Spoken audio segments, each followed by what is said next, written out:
यहाँ पे ये है कि अगर इंडिया अगर रखा गया तो इससे तकलीफ क्यों है? हमें इंडिया से कोई तकलीफ नहीं, हमें उस इंडिया से तकलीफ है जो ये पार्टियों ने गठबंधन किया है ना, उस इंडिया से तकलीफ है। हमें अपने भारत, अपने इंडिया से कोई तकलीफ नहीं है।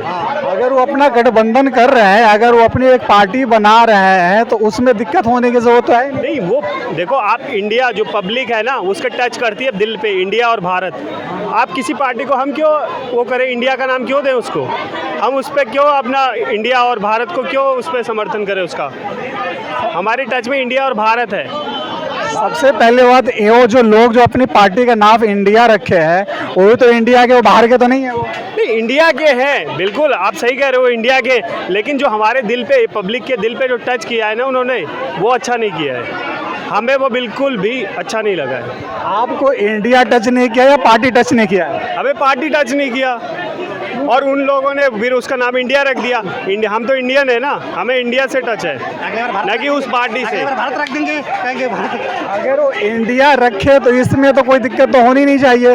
वो पहले भी हमारा देश इंडिया के नाम से जाना जाता था, इंडिया, भारत, हिंदुस्तान तीनों नाम लेते थे हम। नहीं बिल्कुल नहीं, बिल्कुल वो सही कह रहे हो। हमें देखो, मैंने आपसे पहले भी कहा, हमें उस अपने इंडिया से कोई दिक्कत नहीं है जिसको हम दिल से चाहते हैं इंडिया को, लेकिन उस इंडिया से चलते हैं जो जिन्होंने इसको नाम रख के कंट्रोवर्सी कर रखी है। समझ रहे हो आप? कंट्रोवर्सी कर रही है कि पब्लिक को बेवकूफ़ बना देंगे। पब्लिक बेवकूफ़ है, बेवकूफ़ समझते हैं ये लोग।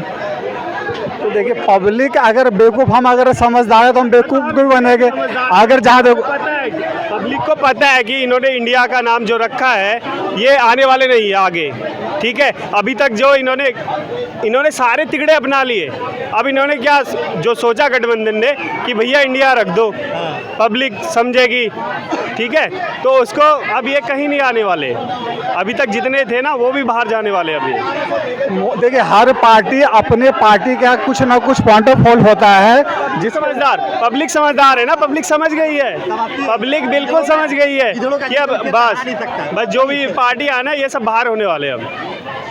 वो तो आप पार्टी का काम होगा, उसके काम के आधार पे देश चुनेगी कि जो पार्टी जैसा काम करेगी उसके आधार पे चुनेगी। काम है ही नहीं ना, अब देखो काम है नहीं तो पब्लिक को तो गुमराह करना है ना, पब्लिक को कि कैसे न कैसे किया जाएगा। तो अब वही होने वाला है कि ये सब बाहर होने वाले हैं। ये पहली ये आपस में ही लड़ने वाले हैं। आप देखिएगा, आप 24 में देखिएगा, ये सब आपस में ही लड़ेंगे। आप इस बात को आपके चैनल पे कह रहा हूँ, ये सब आपस में ही लड़ेंगे।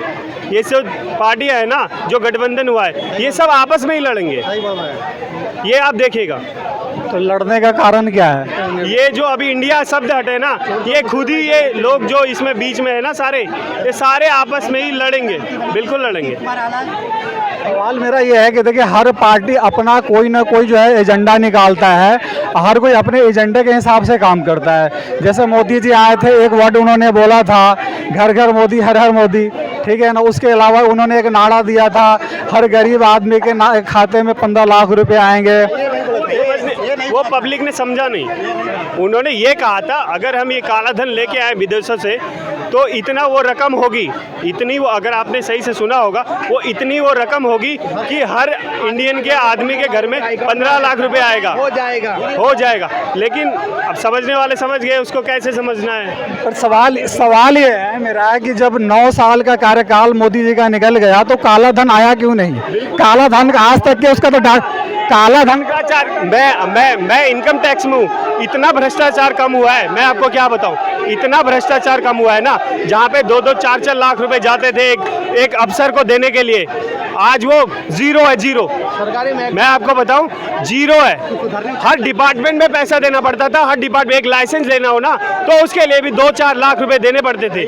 लेकिन आज वो खुद डिपार्टमेंट वाले थर थर कांप रहे कि कैसे घूस मांगे इनसे, कैसे ले इनके अंडर टेबल, कैसे पैसे निकालें, वो खुद डरे हुए हैं। अभी सबसे पहले दिक्कत क्या आ रहा था कि पहले अगर उस टाइम में घुसखोरी थी तो उस टाइम पे अगर 3,000 रुपये दे करके एक लाइसेंस बन जाता था। आज के टाइम में अगर लाइसेंस वही बनवाने जाओ तो सबसे पहले अगर आप डायरेक्टली बनाते हो तो डायरेक्टली तो बन नहीं पाती है। उसके बाद अगर आप हम टेबल के नीचे से बनाना चाहें तो जो 3,000 के मांगते हैं वहाँ 10,000 रुपये। बिल्कुल नहीं है। वो आप कहाँ गए हो? आप मुझे नाम बताओ उस लाइसेंस का, आप मुझे नाम बताइए उस लाइसेंस का, आप कौन से डिपार्टमेंट में गए हो? नहीं, कौन सी पब्लिक जो है पहले कहती थी कि हमारा काम 3,000 में हो जाता था।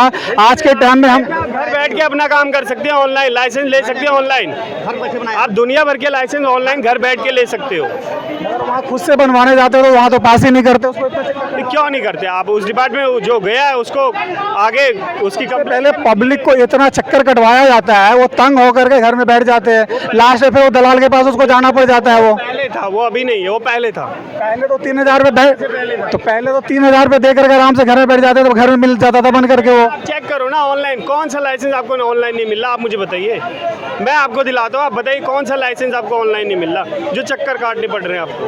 पब्लिक को कहना है कि नहीं, पब्लिक का कहना है। आप बताइए ना मुझे, आप उस लाइसेंस का नाम बताइए कि ऑनलाइन नहीं मिल रहा। मैं आपको बताऊंगा कि ऑनलाइन कैसे मिलेगा आपको।